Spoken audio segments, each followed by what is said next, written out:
A story of love, lies, and the strength to rise. In the city of Kumasi, where the streets never sleep and the air carries the scent of roasted plantain and diesel, lived a young woman named Linda Boateng. She was beautiful, intelligent, and known for her bold laugh that echoed like music in the marketplace.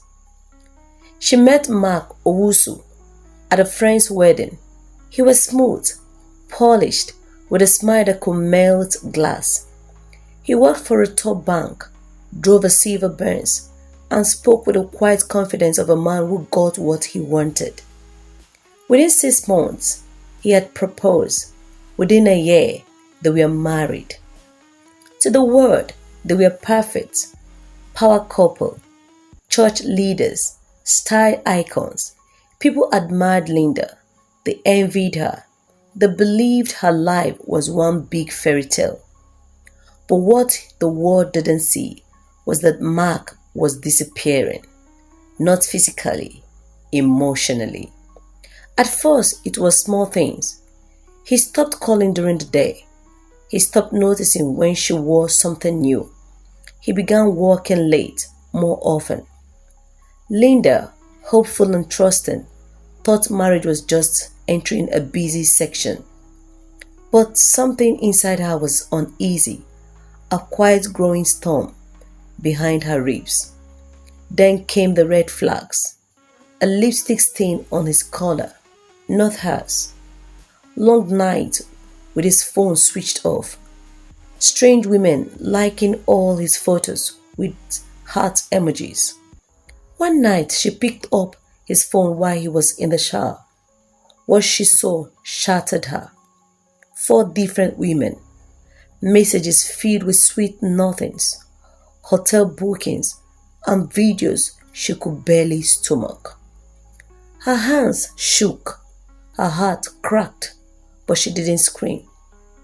She put the phone down, walked to the bathroom, and said quietly, "Mark, we need to talk." Mark stood there, dripping water and arrogant. "So what?" he said. "You went through my phone?" She blinked. "That's all you have to say?" He shrugged. "I'm a man, Linda. I work hard. I have needs. You knew who I was when you married me." She stared at him, heartbroken. "No, I married a man who promised me faithfulness. I didn't marry a man who hides behind his job to cheat."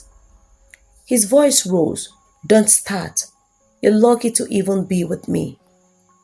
That night, she packed a small bag, not to leave, but to breathe. She stayed with her friend for a week, turning off her phone, crying into her pillow at night. People said, "Go back. Marriage is hard. Men cheat. Just be patient." But something inside Linda had changed. She looked at herself in the mirror and asked, "If I stay broken just to keep this ring, what am I really holding on to?" The answer was clear. Nothing. Linda returned to the house, not as a wife begging for love, but as a woman claiming her peace. "I want a divorce," she said. Mark laughed. "Who will want you after this?" She smiled calmly. "Someone who knows how to love right, even if that person is me." He mocked her, but it didn't matter. Within months, she had moved out. She started her own interior design business. She smiled again, this time for real. A year later, Mark showed up at her office. "Linda," he said softly, "I was wrong. I've changed. Can we try again?" She looked at him the way a storm looks at a broken umbrella. "Mark, you're not missing. You're just late. And I don't wait for late trains anymore." She walked away, heels clicking like a queen reclaiming her crown.